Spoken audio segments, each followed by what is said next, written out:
Science. And today I'm going to show you how to make dog animal balloon. And I'm going to use orange to make my balloon. You start by blowing up the balloon. And once you're done blowing up the balloon, you have to tie it.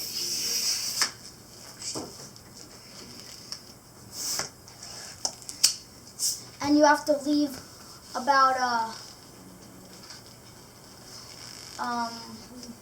a middle finger tail for the dog's tail.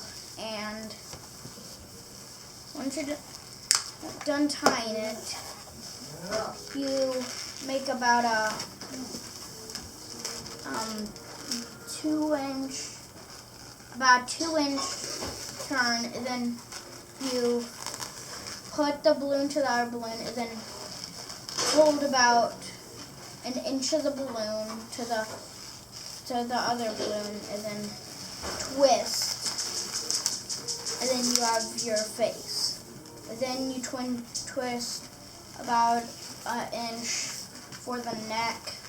Then you twist about an inch and a half for the foot, and then fold it up again, and then twist it, and then make about an inch for the body, and then get about another inch and a half for the other leg, and then put together again, and then here's your dog balloon.